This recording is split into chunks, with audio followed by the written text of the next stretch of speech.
Jesus, obrigado, o Senhor é bom. Obrigado pela tua igreja, obrigado pelo corpo de Cristo. Obrigado, Pai. Nos abençoe e que essa noite a tua palavra possa entrar nos nossos corações, que possamos realmente estar focados naquilo que o Senhor tem para fazer na nossa igreja, na nossa cidade. Em nome de Jesus, amém. Sabe, nós estamos aí no final de semana de carnaval, né?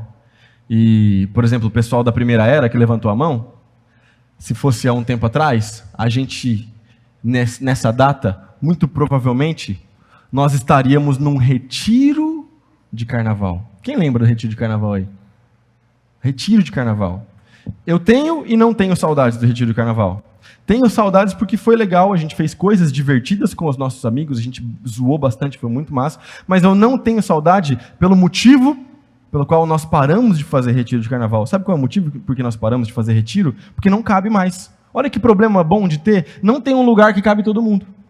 Então a gente não consegue fazer um retiro de carnaval com toda essa galera que está aqui ao seu redor, mais os adolescentes que estavam aqui ontem. Onde é que a gente vai fazer essa parada? Onde é que a gente consegue colocar 800, 700 pessoas para fazer um acampamento de 4 dias? É difícil e caro. Então, por isso que a gente não faz mais retiro e a gente faz conferência. Olha, isso é um problema bom de uma igreja ter. Tem tanto jovem que não cabe dentro de uma chácara. Glória a Deus, antes os nossos jovens cabiam todos em uma chácara e ainda sobrava beliche. Então, isso é legal, a gente avançou, isso é massa. Só que a mentalidade por trás do retiro de carnaval é uma coisa que é perigosa. Por quê? Porque a igreja brasileira tem a vibe do retiro de carnaval por causa de uma mentalidade escapista. Isso mudou bastante, mas no geral é isso. Como assim mentalidade escapista, Mike Love? É mais ou menos assim, ó. Tem muito crente aqui, tem muito jovem. Nós estamos no carnaval. Imagina que não tem Covid, não tinha Covid-19. Sabia que existe mundo antes do Covid-19, né? A gente esquece, mas 2019 está logo ali. E aí, tem festa, tem cachaça, tem bebedeira, tem bloquinho. Pelo amor de Deus, a gente precisa tirar essa galera daqui e levar essa galera para uma chácara, ficar o carnaval lá urgente, porque senão vai todo mundo para o mundo, nós vamos perder os jovens para o mundo. É por isso que chama retiro. A gente não gostava dessa mentalidade, é por isso que o nosso chamava Acapib. Entendeu? Por causa disso. Na verdade, Acapib nem é um nome tão bom assim, olhando para trás, na verdade. Era melhor a gente chamar de retiro mesmo. Mas, a gente cresceu assim. Essa era uma das coisas que a igreja tinha. Eu não estou falando igreja, primeira igreja batista de Marília. Estou falando igreja como um todo. Toda igreja fazia retiro de carnaval. Normal. Gente, a gente tem que tirar os jovens daqui. Mentalidade escapista. E essa mentalidade escapista, ela vinha atrelada ao fato seguinte. Quando eu nasci, meu pai já era pastor, certo? Meu pai se tornou pastor aqui dessa igreja, ele era pastor em Curitiba, mas meu pai se tornou pastor aqui dessa igreja, ele chegou aqui dia 10 de fevereiro de 1995, tá? Eu nasci em 1993, dia 8 de fevereiro de 1993, tenho 29 anos. E aí, eu cresci na igreja, sempre fui crente. E é interessante que, como uma boa criança dos anos 90, a gente viu aquelas coisas assim, ó, além da mentalidade escapista, aquelas coisas assim, ó, que tudo era do capeta. Tudo. E tudo que acontecia, e parece que tudo de legal que acontecia era do demônio. Então, a gente não podia assistir filme da Disney, porque o filme da Disney era tudo... tinha pacto. A Disney tem pacto, não pode assistir. A Xuxa tem pacto, não pode assistir. Bota o disco da Xuxa para trás para você ver o que acontece. É sério. O boneco do Fofão tem uma faca dentro. É do demônio, não pode comprar boneco Fofão para as crianças. Não pode assistir Rei Leão. Não pode assistir Irmão Urso, tudo era do demônio. Tudo. Óbvio, gente, eu sei que a gente tem que filtrar o que a gente assiste. Pelo amor de Deus, eu estou falando aqui com a galera que tem sabedoria. Posso ouvir um amém ou não? É óbvio que a gente tem que filtrar o que a gente assiste. A gente não vai consumir qualquer tipo de porqueira, qualquer tipo de porcaria. Mas essa era a mentalidade. E parece que a igreja estava o tempo todo preocupada em procurar sinais do demônio. E até hoje, quando acontece alguma coisa, de repente está todo mundo procurando alguma coisa. Não, mas isso aí não pode, porque isso aí é do capeta. Não, mas isso aí não pode, porque isso aí é disso. Não, isso aí não... Gente, e aí, conforme eu fui crescendo, lendo a Bíblia, orando, e conforme a igreja foi passando, o tempo foi passando e a gente foi amadurecendo, a gente começa a perceber o seguinte: a gente tem uma decisão, uma escolha na vida do crente.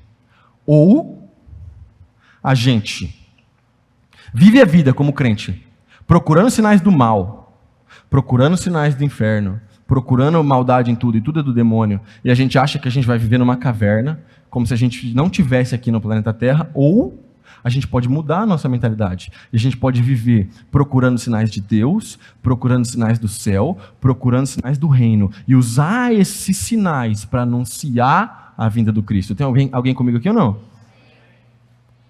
E sabe que eu escolhi viver da segunda forma, procurando sinais de Deus, procurando manifestação de Deus nos lugares, nas coisas, na vida das pessoas. E foi libertador para mim. Libertou a minha mente, a vida ficou mais leve, a fé ficou mais tranquila, e a gente começa a compreender melhor aquilo que Deus tem para nós e a beleza da vida que Deus nos deu. E eu não estou falando isso para a gente focar aqui agora, eu sei que a nossa existência é eterna.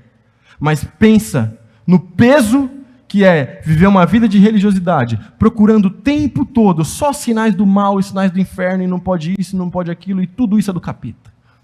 E deixa eu te falar uma coisa. O diabo não tem poder de criação. O diabo não cria nada. Veja bem, o diabo não cria nada. Então, o máximo que ele faz é corromper, é deturpar as coisas bonitas, as coisas belas que Deus criou, porque quem tem poder de criação é Deus.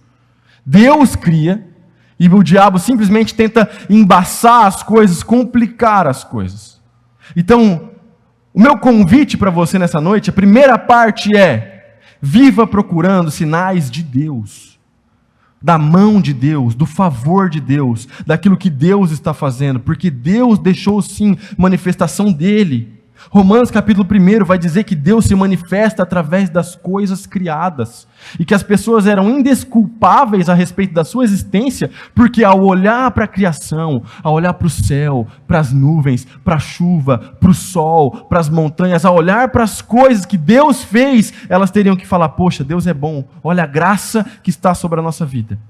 Mas, e se eu te dissesse que além do chamado do cristão, que é viver procurando sinais de Deus e daquilo que Deus está fazendo, e se eu te dissesse que o maior sinal deve ser você? E se eu te dissesse que de todas as coisas que Deus criou, de todas as coisas bonitas que Deus criou, de todas as coisas belas que Deus criou, você é a mais bela de todas? E se eu te dissesse que você é a obra-prima da criação, você iria acreditar em mim? Você, eu, nós, a humanidade, nós somos a obra-prima da criação. Isso é maravilhoso, isso é lindo, e a gente não pode jamais, em nenhum momento, deixar essas coisas passarem por nós como se não fosse nada. Infelizmente, muitos pregadores, principalmente os reformadinhos, os caras que pagam de reformado, mas eles não entendem tanto de reforma assim. Eles focam demais em outras coisas e esquecem de falar que nós fomos sim criados à imagem e semelhança de Deus. Você é a obra-prima da criação. Eu não estou falando que você é o centro da história, porque o centro da história é o Senhor Jesus Cristo. Eu não estou falando que você é o centro do coração de Deus, como o pessoal coach gosta de falar. Eu estou falando um fato bíblico. Você é a obra-prima da criação. Por isso que eu gosto de quando a gente chega na igreja, que você vire para a pessoa que está do seu lado e faça um elogio. Afinal de contas, dá uma olhada ao seu redor. Olha que obra-prima. Olha quanta gente bonita. Olha quanta gente linda. E sabe o que é mais interessante? Ninguém é igual. Deus é extremamente criativo. Deus é extremamente maravilhoso. Sabe que quando Deus foi criar a humanidade, Gênesis capítulo 1, Gênesis capítulo 2, você vê que Deus molda o homem do pó da terra. Ele molda o homem do pó da terra. E ele sopra o fôlego de vida no homem. Você é formado de algo material, o seu corpo, mas você é formado de algo imaterial, o seu espírito. Isso é maravilhoso, isso vem de Deus. Seu espírito, sua mente, sua alma. É isso que te diferencia do resto da criação. É isso que te diferencia do resto de todas as outras coisas. Você pensa, você fala, você age, você cria. Isso é maravilhoso, isso é lindo. Deus soprou o Espírito dele em nós. Deus pegou o Adão, botou o Adão para dormir, tirou a costelinha do Adão e criou a mulher. Glória a Deus por isso. Eu amo minha esposa, maravilhoso. Glória a Deus por isso. Deus viu que não era bom que o Adão ficasse lá sozinho. Olha o processo. Deus criou tudo. Deus colocou a mão quando ele foi te criar. Agora, as outras coisas, Deus criou por comando de voz. As outras coisas, Deus disse, haja luz e houve luz. As outras coisas, Deus disse, haja separação entre a terra e as águas. E foi assim que aconteceu. Veja bem, Deus não criou o ser humano por comando de voz. Deus pôs a mão, Deus te formou. Deus tem um projeto para a sua vida. Você, meu irmão, minha irmã, você é a obra-prima da criação. Ontem a gente estava conversando um pouco sobre isso. E os adolescentes nos perguntaram, a gente estava respondendo perguntas dos adolescentes.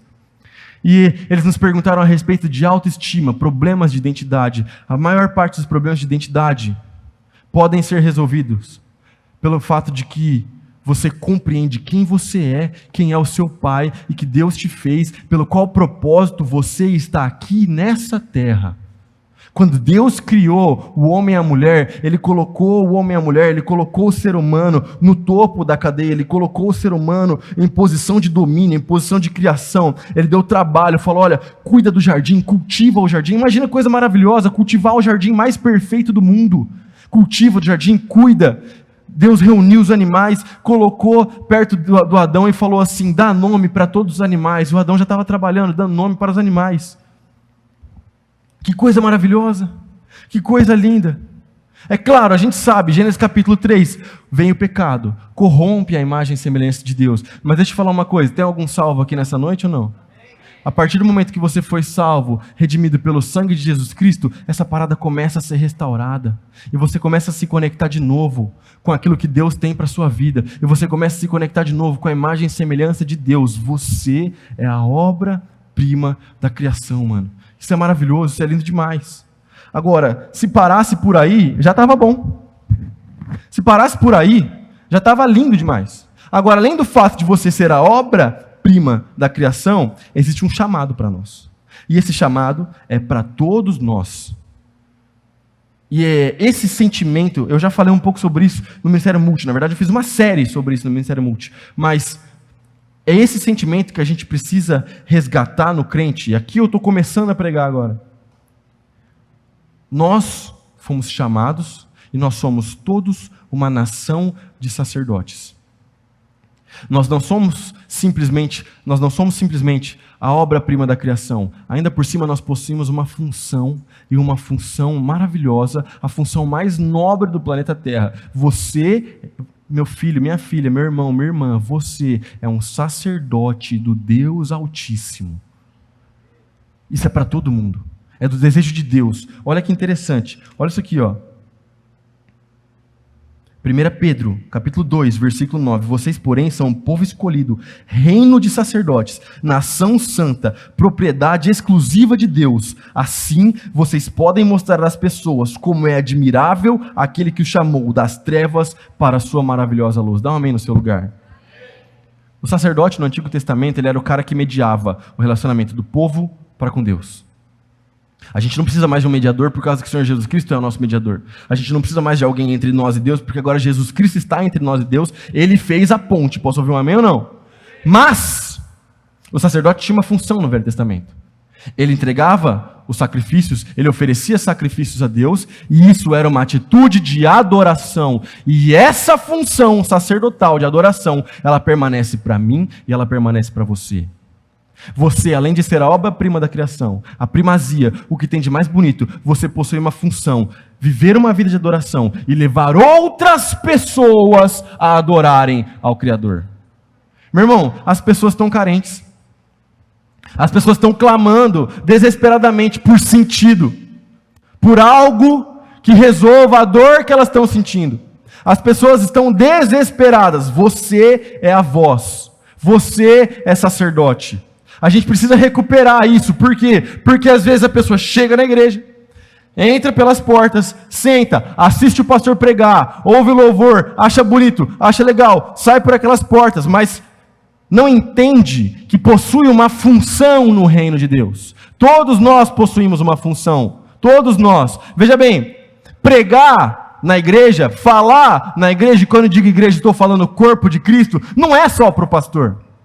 Voz na igreja não é só para quem está com o microfone. Voz na igreja é para quem é filho. Tem filho de Deus aqui? Então a sua voz importa para Deus. Então a sua voz é importante, a sua vida de adoração, as suas atitudes de adoração importam para Deus, porque a Bíblia diz que tudo que nós fizermos, nós devemos fazer para a glória de Deus. Então seja você vir ao culto, assistir aqui uma mensagem, ou seja, na segunda de manhã, quando você estiver trabalhando, você faz tudo para a glória de Deus, porque nós somos a nação sacerdotal que o Pai escolheu. E isso é maravilhoso. Meu irmão, presta atenção. Deus podia ter escolhido agir na terra de qualquer forma. Jesus, quando veio, poderia ter deixado qualquer outra coisa. Jesus poderia ter deixado escrito, Jesus poderia ter cravado na pedra, Jesus poderia ter deixado um sinal na lua, mas Jesus escolheu me usar e te usar. Jesus te escolheu, você tem função no reino de Deus, e o reino de Deus é maior que eu, o reino de Deus é maior que você, o reino de Deus é maior que essa igreja, o reino de Deus é eterno, ele nunca para, a igreja nunca para, e você é parte do reino de Deus. As coisas acontecem por causa daqueles que são parte do reino de Deus, aqueles que compreendem a sua função e avançam. Então, de uma vez por todas, tenha noção, eu sou um sacerdote do Deus Altíssimo, eu tenho função no reino de Deus. Independente se você está liderando célula ou não, mas eu gostaria muito que você estivesse. Independente se você estiver pregando aqui em cima ou não, mas nós também gostaríamos muito que você estivesse. Independente do que estiver acontecendo. Deixa eu te falar uma coisa. Você é importante, você tem função no reino de Deus. Agora, está ligado aquela história do muitos são chamados, mas poucos são escolhidos? A parada do poucos são escolhidos não é porque Deus escolhe uns e rejeita outros, é por causa da parada da disponibilidade. Imagina, hoje teve futsal lá, a galera jogou um futsalzinho, eu não pude ir, mas o pessoal falou que foi massa, o Reels ficou absurdo, ficou muito da hora. E aí, depois assiste lá, tem uns highlights, mas imagina que a gente vai tirar o time, quem quer jogar? Tem 10 pessoas, 8 levantam a mão, 2 não levantam. Bom, vai jogar 8, 2 não vão jogar. Todo mundo foi convidado, mas foi escolhido só quem ergueu a mão. Deixa eu te falar um negócio. Muitos são chamados, mas poucos são escolhidos. Deus chama todos. A questão é, você vai levantar a sua mão para o chamado de Deus para a sua vida ou não? Não adianta ficar simplesmente achando que o pastor vai te pegar na mão e te levar para fazer o que você tem que fazer, sendo que a palavra de Deus já disse, ide, prega o evangelho. Isso é para todo mundo, meu irmão. Nós somos uma nação de sacerdotes, então leva as pessoas à adoração.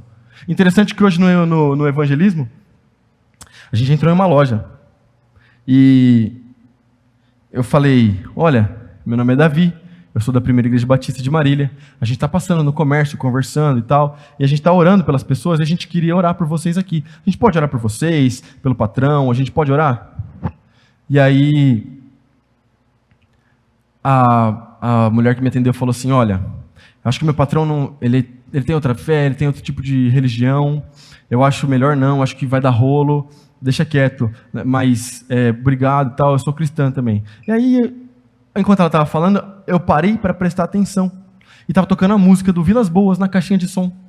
Eu falei, olha só, tudo bem, eu entendo que seu patrão não está muito afim, mas o que está pegando? Que música é essa? Ela falou assim, não, meu patrão vai lá para o fundo, eu coloco louvor para tocar, para a hora que os clientes entrarem, está tocando louvor. Olha que interessante o que essa mulher está fazendo. Você pode falar o que quiser, mas ela está fazendo a diferença no trabalho dela. Nem que seja colocar um louvor para tocar, alguém vai entrar, vai ouvir o nome de Jesus sendo engrandecido. E às vezes, passa 1 milhão de pessoas por você durante o seu dia no seu trabalho. Você não prega o evangelho para uma. Nós somos a obra-prima da criação, mas nós temos uma função. Nós somos uma nação de sacerdotes. Sabe que tem um texto que eu gosto bastante. Romanos capítulo 10, versículo 11 até o versículo 15. Como dizem as Escrituras, quem confiar nele jamais será envergonhado. Nesse sentido, não há diferença entre judeus e gentios, uma vez que ambos têm o mesmo Senhor que abençoa generosamente todos que o invocam. Pois todo aquele que invocar o nome do Senhor será salvo. Agora presta atenção, como poderão invocá-lo se não crerem nele? E como crerão se jamais tiverem ouvido a seu respeito? E como ouvirão a seu respeito se ninguém lhes falar? E como alguém falará se não for enviado? Por isso as Escrituras dizem, como são belos os pés dos mensageiros que trazem as boas novas. Como ouvirão se não há quem pregue? Tem alguém que prega aqui nessa noite, meu irmão? Sabe que os cristãos, no decorrer da história da igreja, foram aqueles que fizeram as coisas mais bonitas, as coisas mais legais. É por isso que também o tema dessa mensagem é obra-prima. As coisas mais belas da história da humanidade tinha gente temente a Deus envolvida. Sabia que a noção de Estado laico, liberdade religiosa, foi uma coisa, ideia de crente? Sabia que as faculdades que você vê nos filmes americanos foram fundadas por pessoas cristãs? Sabia que Harvard possui um curso de teologia? Sabia que a noção de liberdade de expressão é algo cristão? Sabia disso? Tem diretamente influência da reforma protestante? As coisas belas da humanidade, tantas coisas, estão diretamente ligadas a Deus. Porque você foi criado para gerar beleza e para trazer beleza para esse mundo. Infelizmente, por causa da lógica do trabalho e de tantas coisas que aconteceram, a gente acha que a vida cristã é só vir para a igreja e depois ir embora para casa. Sendo que a sua vida com Deus deve impactar os mínimos detalhes dos seus relacionamentos, das suas atitudes, das suas palavras, e isso é belo, isso é lindo, isso é maravilhoso. Tem um versículo muito massa. Mateus capítulo 5, versículo 13 a 16. Vocês são o sal da terra, mas se o sal perder o sabor, para que servirá? É possível torná-lo salgado outra vez? Será jogado fora e pisado pelos que passam, pois já não servem para nada. Vocês são a luz do mundo. É impossível esconder uma cidade construída no alto de um monte. Não faz sentido acender uma lâmpada e depois colocá-la sob um cesto. Pelo contrário, ela é colocada num pedestal, de onde ilumina todos que estão na casa. Da mesma forma, suas boas obras devem brilhar, para que todos as vejam e louvem seu Pai que está no céu. Presta atenção, nós somos o sal da terra. Comida é uma coisa maravilhosa. Quem gosta de comer aqui? Eu amo comer. Dá um amém no seu lugar aí, glória a Deus, aleluia. Eu gosto de comer. Comer é bom. Agora, ninguém gosta de comer comida quando você vai comer coisa salgada. Carne, arroz, feijão, uma farofinha. Ninguém gosta de comer comida sem sal. É comida do mesmo jeito, não é? É comida. Mas comida sem sal? Fala sério. Nem o Lucas gosta de comer comida sem sal. Sabe? Da mesma forma, a vida sem os crentes, a história sem a igreja, seria sem sal. A igreja estava nos momentos mais cruciais da história. A igreja estava presente, porque a igreja é o sal da terra. A igreja faz a diferença, sabe? Tá gostoso, mas tá faltando um salzinho. Pega o salzinho, chegou. Tava massa, mas de repente chegou um filho de Deus e ele abriu a boca, ele começou a falar, mudou o ambiente, mudou a história. Por quê? Porque você é o sal da terra. Você tem que fazer a diferença por onde você passa, meu irmão. Não tem a possibilidade. Esse versículo é super famoso, mas parece que a gente não entende a profundidade desse versículo. O impacto que esse versículo tem que ter na minha vida e na sua vida. Nós somos literalmente o sal da terra, a luz do mundo. Isso significa que se não tivesse igreja, que se não tivesse filho de Deus, que se não tivesse cristão, a terra estaria em escuridão. Nós não brilhamos a nossa luz, nós brilhamos a luz de Jesus. E é por isso que nós devemos brilhar nos momentos mais escuros, nos momentos mais tensos, nos momentos mais complicados. É nesse momento que nós devemos aparecer. Você é o sal da terra, você é a luz do mundo, você é a obra-prima da criação, você é parte da nação de sacerdotes. Então faça a diferença em nome de Jesus. É impossível, a Bíblia diz, acabei de ler, é impossível esconder uma cidade edificada sobre um monte. Está viajando, estrada, todo mundo já viu essa cena. Bonito, legal, viajando à noite, chegando, cansado. Você vê o seu destino. Se é uma cidade mais elevada, você vê as luzes da cidade. É impossível que você não veja. A quilômetros de distância, é possível ver essa cidade. Da mesma forma, é impossível, se você é crente de verdade, que as pessoas não saibam que você é crente de verdade. É impossível. Se você é crente de verdade, se você é filho de Deus de verdade, então as pessoas sabem que você é filho de Deus de verdade. Caso contrário, você não está brilhando a luz de Jesus, precisa rever o seu cristianismo. Não tem como. É palavra de Deus. Sal da terra, luz do mundo. E a luz brilha não para que as pessoas olhem para nós porque a gente é bonito. Não para que as pessoas olhem para nós porque a gente é legal. A luz brilha para que as pessoas louvem o Pai. Lembra que eu comecei falando que a nossa mentalidade não deve ser escapista e que nós estamos aqui não para procurar sinais do mal e do inferno, mas para procurar sinais de Deus. Seja você um sinal de Jesus Cristo, da primeira vinda de Cristo. Para que quando as pessoas estiverem procurando o amor de Deus, para que quando as pessoas estiverem procurando resposta para a vida delas, elas olhem para você, para as suas atitudes, para as suas palavras e falam, realmente existe um Deus que me ama. Que elas olhem para a sua pregação e para as suas atitudes, porque falar todo mundo fala, fazer que é o problema. Que elas olhem para você e que elas se encontrem verdadeiramente com o amor do Senhor Jesus Cristo, e aí sim, aí você está gerando, trazendo beleza para o mundo. Aí as coisas fazem diferença. A vida do crente tem que ser tão real e intensa com Deus e tão intrigante que o mundo não entende. Como assim, Davi? Vamos lá. Dr. Elias Dantas esteve aqui ano passado, eu conversei com ele, foi muito da hora. E eu perguntei para ele porque foi justo na semana que os Estados Unidos tiraram as tropas do Afeganistão. E eu falei, Dr. Elias, como é que fica a igreja? Como é que fica a igreja no Afeganistão?